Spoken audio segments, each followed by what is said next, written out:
Is this Maruti Suzuki's version of Toyota Hyryder या फिर Toyota Hyryder Maruti Suzuki की grand Vitara का वर्जन है? उसी पे आज चर्चा करने वाले हैं।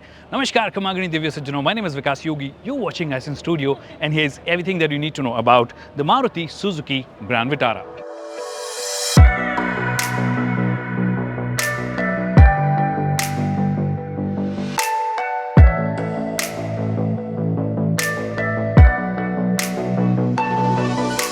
ऑलराइट, तो जिस प्रश्न से शुरू किया हमने उस पर आते हैं कि भैया ये टोयोटा हाईराइडर का मारुति सुजुकी वर्जन है या मारुति सुजुकी ग्रैंड विटारा का टोयोटा हाईराइडर वर्जन है? मतलब क्या है ये, किसने बनाई है ये गाड़ी?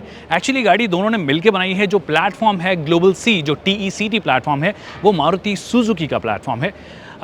इंजन इनफैक्ट जो इनका है 1.5 लीटर का, वो भी मारुति सुजुकी का है। फिर टोयोटा का क्या है? टोयोटा की तरफ से इनको स्ट्रॉन्ग हाइब्रिड सिस्टम मिला है जो कि एक अलग इंजन के साथ में आता है 1.5 लीटर 3 सिलेंडर के साथ में।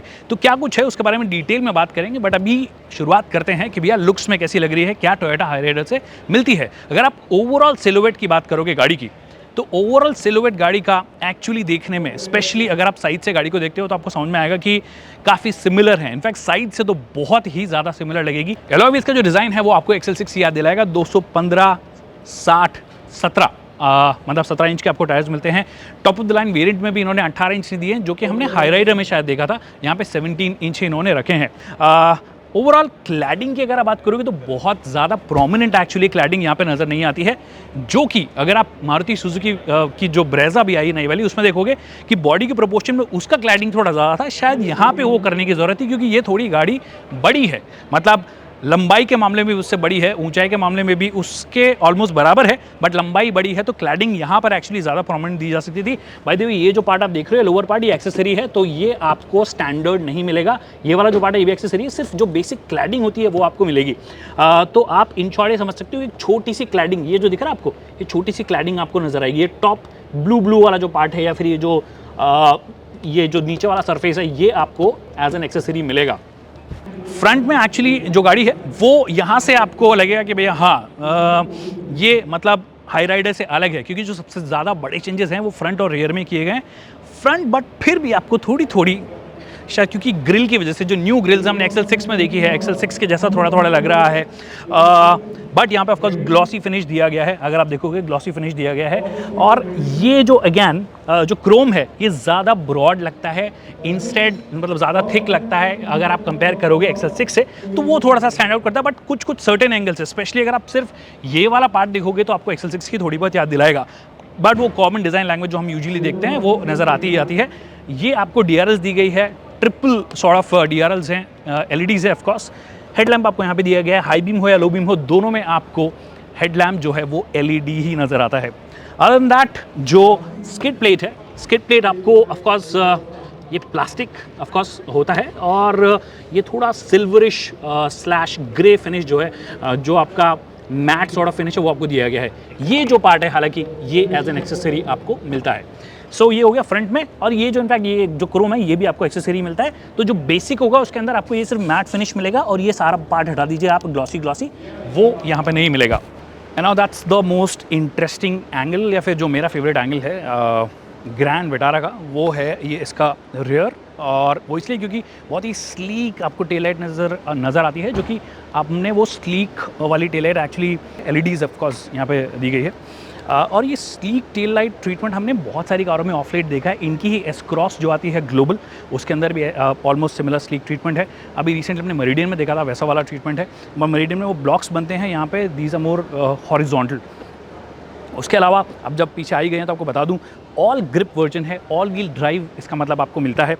All wheel drive by the way आपको जो नॉन स्ट्रॉन्ग हाइब्रिड है, दैट मीन्स माइल्ड हाइब्रिड जो है उसके साथ में मिलेगा, जिससे कि ये स्मार्ट हाइब्रिड बुलाते हैं, उसके साथ में मिलेगा। ऑलराइट, अब बूट स्पेस की बात कर लेते हैं। बूट स्पेस कितना है, क्योंकि ये वाला नॉन हाइब्रिड वर्जन है, मतलब नॉन स्ट्रॉन्ग हाइब्रिड है, तो मतलब वो बड़ा बैटरी पैक जो है वो यहाँ पे फिट नहीं किया गया है। यहाँ पे बस आपको नीचे की तरफ देखोगे तो स्पेयर व्हील नज़र आता है। स्पेयर व्हील का जो साइज़ है, अपोलो का टायर दिया गया है, और ये 17 इंच, ये अच्छी बात है। 215/60 मतलब स्पेयर व्हील भी जो है वो एग्जैक्टली 17 इंच का आपको दिया गया है, जो कि एक अच्छी बात है। अब बूट स्पेस इन्होंने नहीं बताया, बट देखकर ऐसा लग रहा है कि ये मैक्सिमम 450 लीटर के आसपास होना चाहिए। It shouldn't be more than that. In fact जो स्ट्रॉन्ग हाइब्रिड वर्जन है उसके बूट स्पेस की बात करोगे तो बैटरी पैक आने के बाद में उसका बूट स्पेस एक्चुअली 350 लीटर के आसपास बचेगा।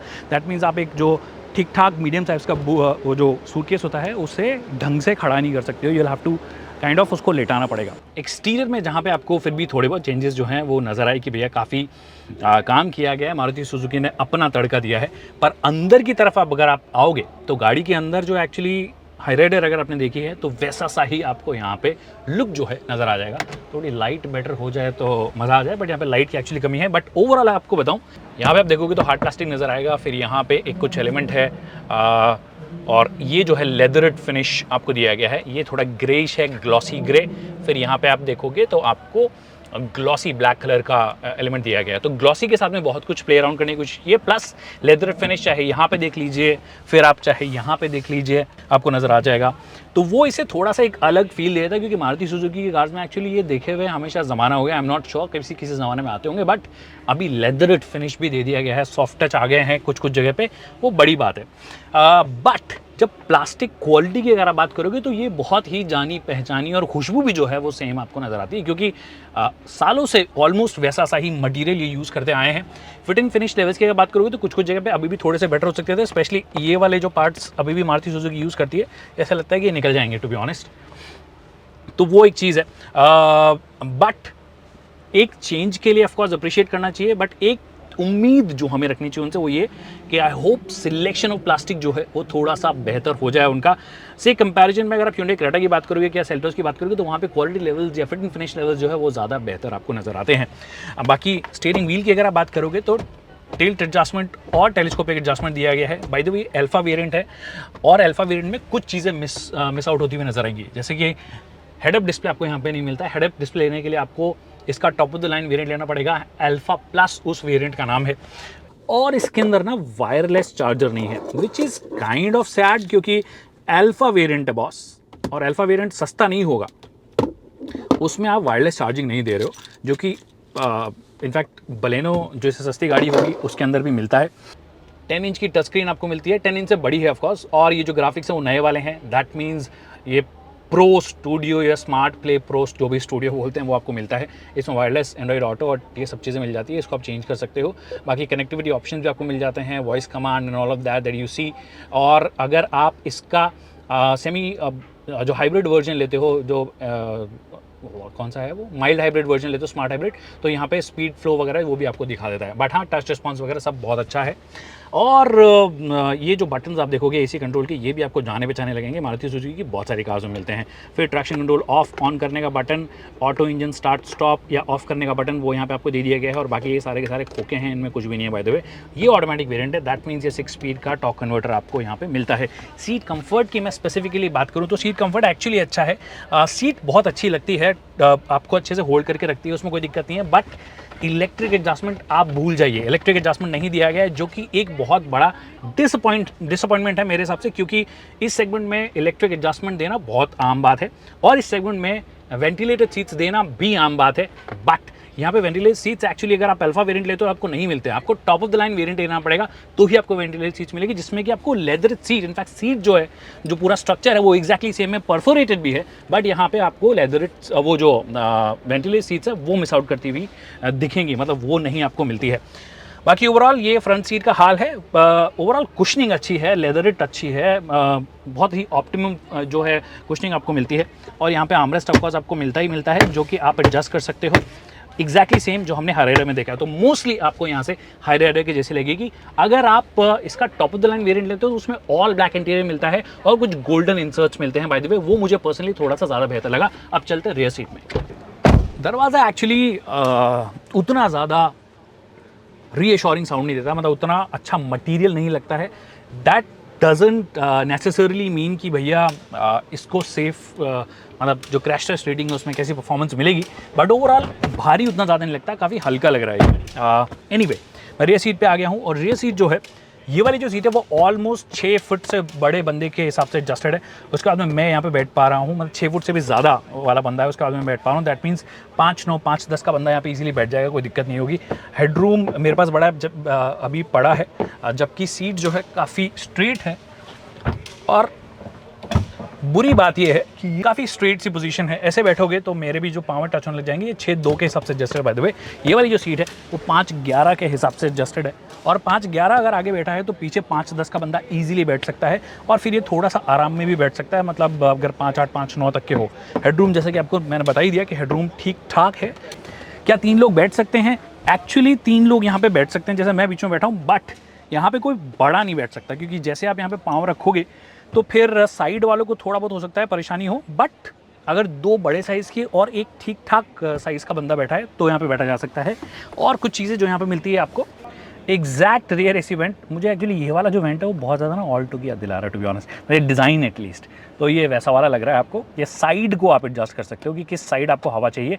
इसमें आपका ब्लोअर एडजस्ट करने का ऑप्शन आपको नहीं दिया गया है। नीचे की तरफ आप देखोगे तो आपको 2 USB पोर्ट देंगे, USB पोर्ट ये भी है और ये वाला भी है, जिसमें एक टाइप सी दिया गया है और एक टाइप ए दिया गया, जो कि अच्छी बात है कि जिसके पास जैसा फ़ोन हो वो वैसा ले सकता है। सो या दैट्स दैट। बाकी यहाँ पे नीचे आप अपना फ़ोन भी रख सकते हो, इनकेस आपने चार्ज पे लगाया तो यहाँ पे अपना फ़ोन भी रख सकते हो। हम जो है वो उतना ज़्यादा प्रोमिनेंट तो नहीं बट है, बट ओवरऑल ये एसी का एक्सपीरियंस है। Quality levels I still think could have been better. इसके सीधे राइवल्स की अगर मैं बात करूँ, say for example Hyundai Creta या Kia Seltos, वो अभी भी प्लास्टिक क्वालिटी और जो मटेरियल सिलेक्शन है उनका थोड़ा सा बेटर होता है, इससे ज़्यादा बेटर मुझे वहाँ पे लगता है। बाकी जो तीनों लोग हैं उनके लिए आपको हेडरेस्ट दिया गया है, एडजस्टेबल हेडरेस्ट है, ये छोटू है और बाकी 2 बड़े वाले हैं। दैट मीन्स यहाँ से ये भी क्लियर है कि ये शायद छोटे ही बच्चे के हिसाब से बनाया गया है। एक चीज़ जो थोड़ी सी सही हो सकती थी, यहाँ पे लैप टाइप का सीट बेल्ट आपको दिया गया है बीच वाले के लिए। ये लैप टाइप का सीट बेल्ट है, हालांकि साइड वाले जो हैं उन दोनों के लिए आपको 3 पॉइंट सीट बेल्ट मिलता है। 3 पॉइंट सीट बेल्ट मतलब आप जो ऐसा लगाते हो, अगर बीच वाले के लिए भी 3 पॉइंट मिल जाता तो बहुत अच्छी बात होती, बट यहाँ पे वो चीज़ मिस करते हुए नज़र आ रही है। तो ये हो गया इंटीरियर का हाल। अब क्या कुछ इंजन ऑप्शंस हैं उनके बारे में बात करेंगे। ऑलराइट, तो अब हम इंजन ऑप्शंस मतलब पावरट्रेन ऑप्शंस की बात कर लेते हैं। सबसे पहले ये वाला जो वर्जन है ये स्ट्रॉन्ग हाइब्रिड है, जो कि टोयोटा से लिया गया है, और ये वाला it's a three pot engine, as you can see 3 cylinder setup है ये with a strong hybrid setup, जिसका मतलब है लगभग 116 PS की पावर आपको मिलेगी, और ये आपको ECVT के साथ में मिलेगा ना। How does the strong hybrid work, वो अगर आप बात करोगे पैरेलल हाइब्रिड के बारे में अगर आप जानते हो, that means there is a dedicated electric battery, जिससे कि आप गाड़ी को कुछ सर्टेन किलोमीटर से चला सकते हो। How many kilometres? लगभग 30 से 40 किलोमीटर, क्योंकि बैटरी साइज़ बहुत कम होता है। 1 किलोवाट के आसपास 1 किलोवाट आवर के आसपास बैटरी साइज़ होता है, तो वो यहाँ पे मिलेगा। एग्जैक्ट साइज़ क्या है वो हमें नहीं पता है, बट 1 से 1.5 kilowatt hour is the standard size जो आपको मिलता है। फिर उसके बाद में आपका पेट्रोल इंजन भी जो है वो भी टैंडम में काम करता है। तो टेक्निकली आपकी जो बैटरी है वो कभी भी डिस्चार्ज इसलिए नहीं हो रही क्योंकि वो at the same time charge भी हो रही है। जो एक्स्ट्रा एनर्जी है या डी एक्सेलरेशन है या फिर आपका रीजनरेटिव ब्रेकिंग है उसकी वजह से। So all of that make sure कि आप की जो ज़्यादातर रनिंग है वो इलेक्ट्रिक व्हीकल पे ही चले, मतलब इलेक्ट्रिक बैटरी पे ही चले, इसीलिए इलेक्ट्रिक मोटर भी आपके लिए लगाई गई है। Now what does that mean? इसका मतलब ये है कि एक फुल टैंक में आप लगभग 1200 किलोमीटर चल सकते हो, और इसीलिए इसे आप देश की सबसे फ्यूल एफिशिएंट कॉम्पैक्ट एसयूवी बोल सकते हो, क्योंकि ऑलमोस्ट 28 kmpl की फ्यूल एफिशिएंसी आपको ऑफर करती है। Now this is about the strong hybrid, जो कि टोयोटा से एग्जैक्टली इन्होंने लिया है, और शायद अब ये लोग लोकली डेवलप भी उसे करने लग जाएंगे। Then there is a 1.5 litre petrol engine, 4 cylinder engine है वो, मारुति सुजुकी का खुद का इंजन है, K सीरीज़ वाला, K15 शायद इसे बोलते हैं वो। और वो वाला जो इंजन है वो लगभग 102 bhp 101 bhp के आसपास की पावर देता है, और 137 न्यूटन का पीक टॉर्क देता है। वो 5 स्पीड मैनुअल और 6 स्पीड टॉर्क कन्वर्टर ऑटोमेटिक के साथ में मिलेगा, एग्जैक्टली सेम जो आपने मारुति सुजुकी XL6 में देखा है, ब्रेजा में देखा है, सभी कार्स में देखा है। अभी वही वाला टॉर्क कन्वर्टर ऑटोमेटिक को मिलेगा, जो जिस गाड़ी में मैं बैठा था उसके अंदर वही वाला वर्जन था। तो ये 2 ऑप्शंस हैं। डीजल ऑफ कोर्स नहीं आ रहा है, टोयोटा भी इंटरेस्टेड नहीं है इसमें, ना ही सुजुकी इंटरेस्टेड है। So you have a strong hybrid that gives you good fuel efficiency, but उसकी प्राइसिंग जो है वो ऑफ कोर्स थोड़ी सी ज़्यादा होगी। Alright, that's it people on the Maruti Suzuki Grand Vitara, Maruti Suzuki की पहली कॉम्पैक्ट एसयूवी, जिसके बारे में जो भी मुझे अच्छा लगा नहीं अच्छा लगा वो मैंने आपको बता दिया। क्या मुझे उम्मीदें हैं वो मैंने आपको बता दी। मुझे एक और उम्मीद है कि अगर इसे प्राइस ठीक कर देंगे तो जो भी कमियां रह गई उनकी भरपाई हो जाएगी, and I hope they price it really well. What do you think about it? आपको कैसी लगी मुझे कमेंट सेक्शन में बताइए। अगर कुछ सवाल रह गए हैं जो इनका जवाब अगर कुछ प्रश्न रह गए हैं जिनका जवाब मैं नहीं दे पाया तो प्लीज़ मुझे कमेंट सेक्शन में पूछें, हम उसका जल्दी से जल्दी जवाब देंगे। Thank you so much people for watching this video.